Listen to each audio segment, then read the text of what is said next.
Hello students, welcome back on my channel. हम पढ़ रहे हैं बिजनेस स्टडीज़ की बुक और हमारा 12th क्लास का 6th चैप्टर स्टाफिंग चल रहा है। और इस चैप्टर में हम अभी तक स्टाफिंग का इंट्रोडक्शन, मीनिंग और उसकी इम्पोर्टेंस पढ़ चुके हैं। और आज का हमारा टॉपिक है staffing as a part of human resource management. Staffing human resource management का एक पार्ट है। जैसे जैसे हम आगे पढ़ेंगे आपको क्लियर होती जाएगी कि ह्यूमन रिसोर्स मैनेजमेंट जो है एक वाइड एरिया होता है और स्टाफिंग जो है उसका एक इम्पोर्टेंट पार्ट है। It is a function which all managers need to perform. Staffing एक ऐसा फंक्शन है जो कि सभी मैनेजर्स को करना पड़ता है। मीन्स आप सभी को पता है कि अगर किसी ऑर्गेनाइजेशन में कोई काम करना है तो उसके लिए ह्यूमन रिसोर्स की आवश्यकता होगी। तो स्टाफिंग करना किसी भी ऑर्गेनाइजेशन के लिए बहुत ही आवश्यक है। It is a separate and specialised function. यह एक अलग से और स्पेशलाइज्ड फंक्शन है।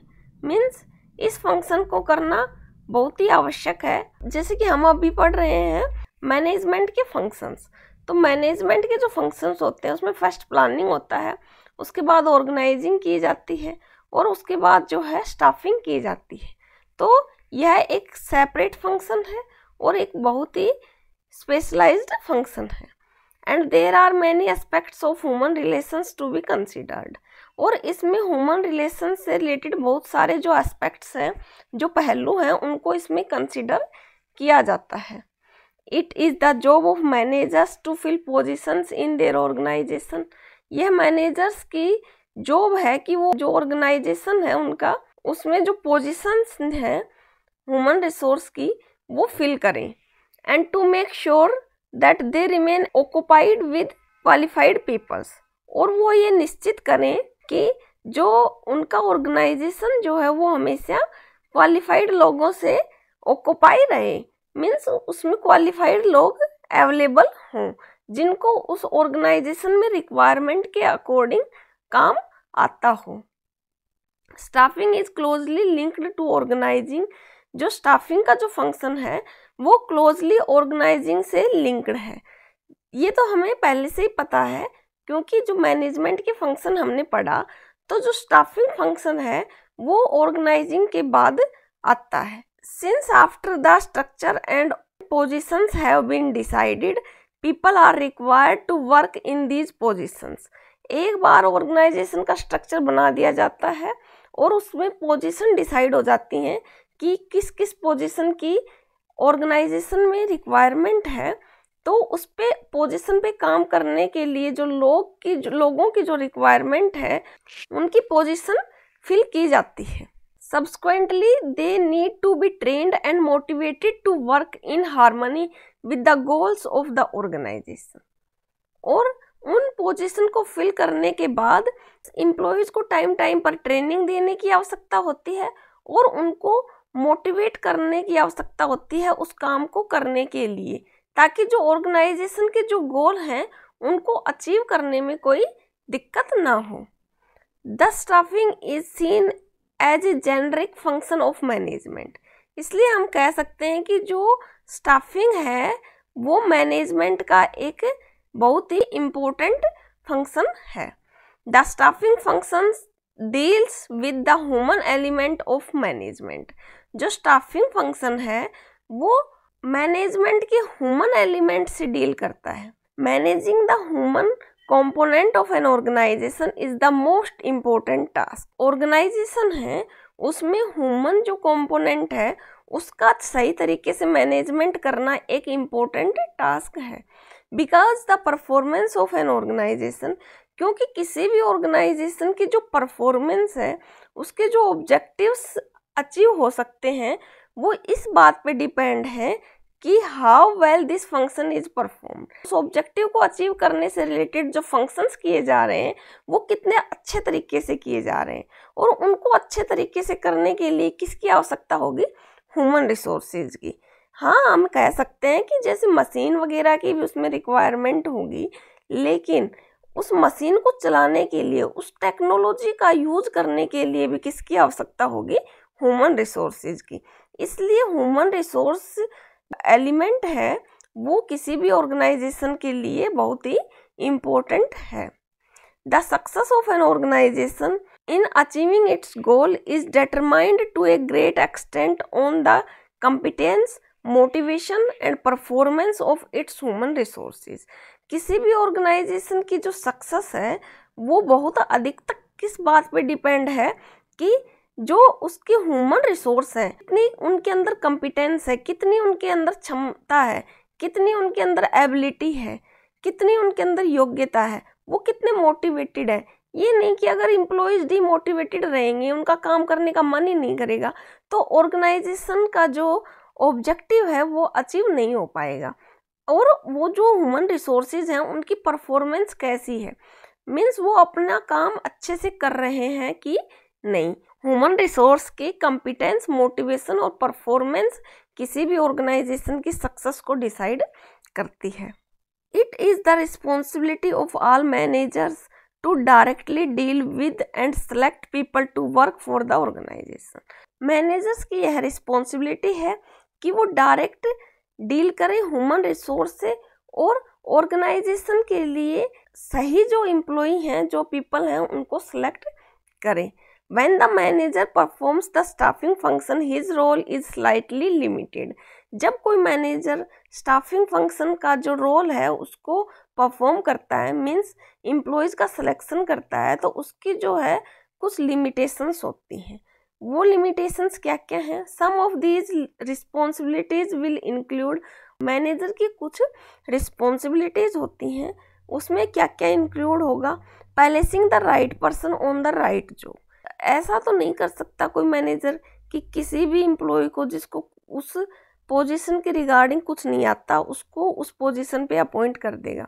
तो ये एक लिमिटेशन है उसकी, वो बंधा हुआ है, उस पोजीशन के अकॉर्डिंग क्वालिफाइड पर्सन अपॉइंट करना पड़ेगा।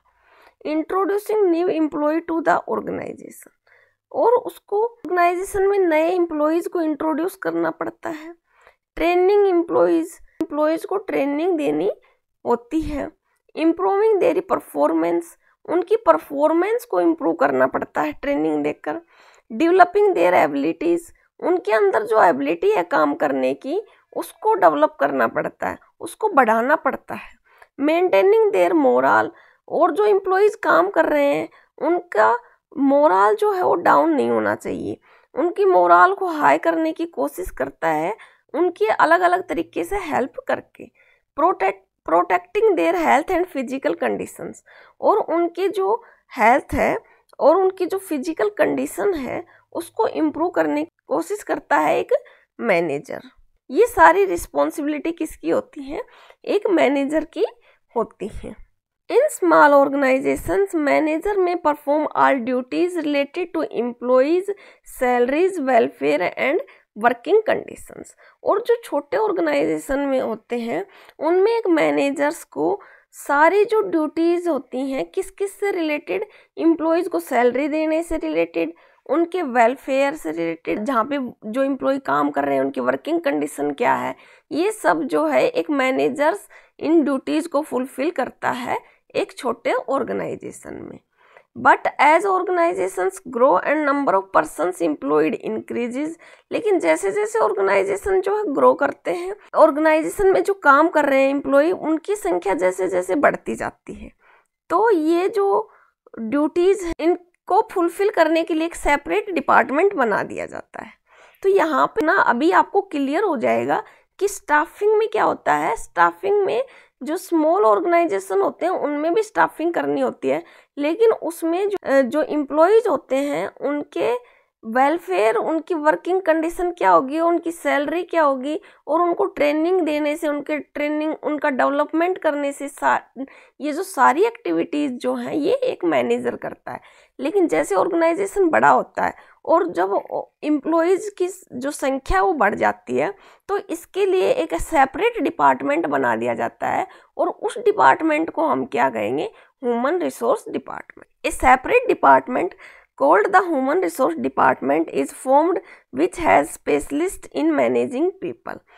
और फिर एक अलग से ह्यूमन रिसोर्स डिपार्टमेंट बना दिया जाता है जो कि लोगों को मैनेज करने के लिए उनके पास बहुत सारे स्पेशलिस्ट होते हैं। The management of human resource is a specialized area which requires the expertise of many people.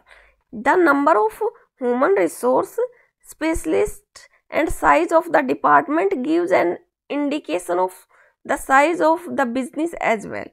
और जैसे जैसे ह्यूमन रिसोर्स स्पेशलिस्ट जो हैं उनके डिपार्टमेंट की साइज बढ़ती है, उससे हमें यह भी पता चलता है कि बहुत ही बड़े लेवल पे बिजनेस किया जा रहा है, इसलिए ह्यूमन रिसोर्स में जो स्पेशलिस्ट जो है वो भी ज़्यादा से ज़्यादा लगाने पड़ रहे हैं. For a very large company the human resource department itself will contain specialist for each function of the department. जो बड़ी कंपनीज होती हैं उसमें ह्यूमन डिपार्टमेंट के भी अलग अलग स्पेशलिस्ट होते हैं. प्रत्येक फंक्शन जो है करने के लिए एक अलग से स्पेशलिस्ट उस डिपार्टमेंट में अपॉइंट किया जाता है. मीन्स कहने का मतलब ये है कि ह्यूमन रिसोर्स जो डिपार्टमेंट होते हैं उसमें भी अलग अलग काम को करने के लिए अलग अलग स्पेशलिस्ट होते हैं जो कि उसी पर्टिकुलर काम पे काम करते हैं. Human resource management includes many specialized activity and duties which the human resource personnel must perform. Human resource management के पास जो है बहुत सारी स्पेशलाइज्ड एक्टिविटी होती हैं और बहुत सारी ड्यूटीज़ होती हैं. दीज ड्यूटीज़ आर, ये ड्यूटीज़ क्या क्या हो सकती हैं, एक ह्यूमन रिसोर्स डिपार्टमेंट को क्या क्या ड्यूटीज़ करनी पड़ती हैं वो यहाँ पर दे रखी हैं. स्टाफिंग में भी ये ड्यूटीज़ करनी पड़ती हैं, लेकिन स्टाफिंग क्या है, छोटे लेवल पे जो ऑर्गेनाइजेशन होता है उसमें स्टाफिंग में सारे काम इंक्लूड होते हैं. लेकिन जैसे जैसे ऑर्गेनाइजेशन की साइज बढ़ती है, बिजनेस बड़ा होता है, तो उसमें जो है अलग से एक ह्यूमन रिसोर्स डिपार्टमेंट बनाया जाता है और उस डिपार्टमेंट में भी अलग अलग स्पेशलिस्ट होते हैं अलग अलग ड्यूटीज़ को फुलफिल करने के लिए. तो जो फर्स्ट जो ड्यूटी है वो क्या है, रिक्रूटमेंट किया जाता है. रिक्रूटमेंट में क्या किया जाता है, क्वालिफाइड पीपल होते हैं उनकी सर्च की जाती है.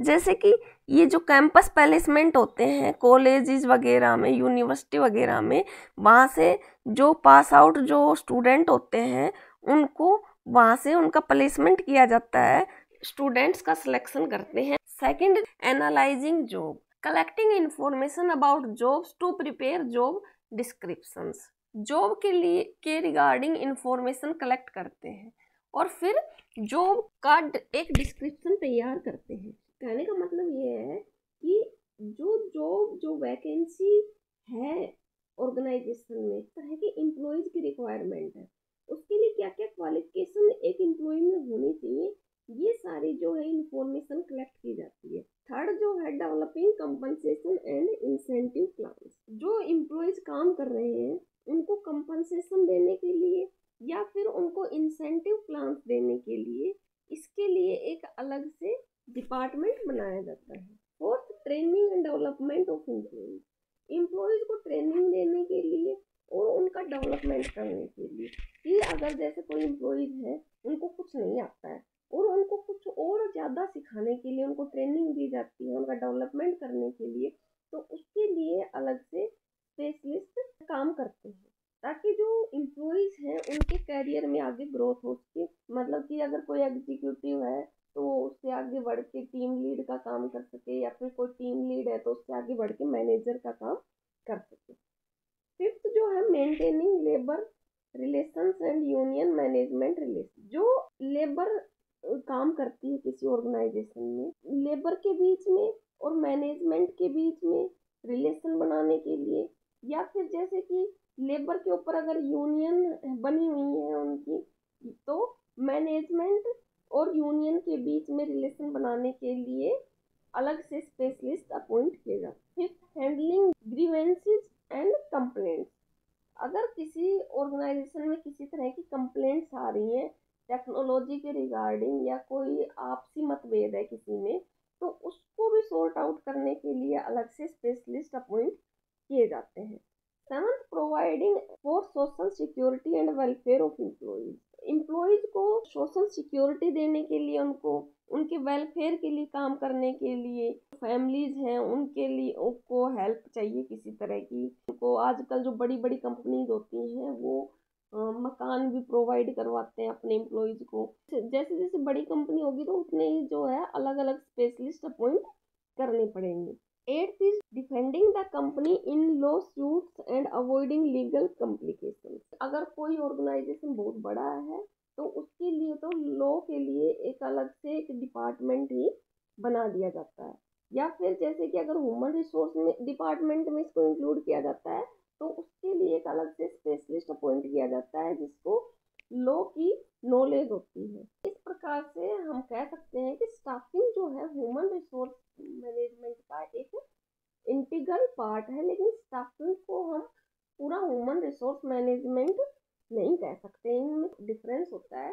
ह्यूमन रिसोर्स मैनेजमेंट जो है बड़ी कंपनियों में बड़े लेवल पे काम करता है। स्टाफिंग जो है वो छोटे लेवल की जो कंपनीज होती हैं उसमें भी उसकी आवश्यकता होती है, और जो बड़े लेवल पे होती है उसमें भी उसकी आवश्यकता होती है। इसलिए हम कह सकते हैं कि स्टाफिंग ह्यूमन रिसोर्स मैनेजमेंट का एक इम्पोर्टेंट पार्ट है। Okay students, thank you. Please like and share my videos and please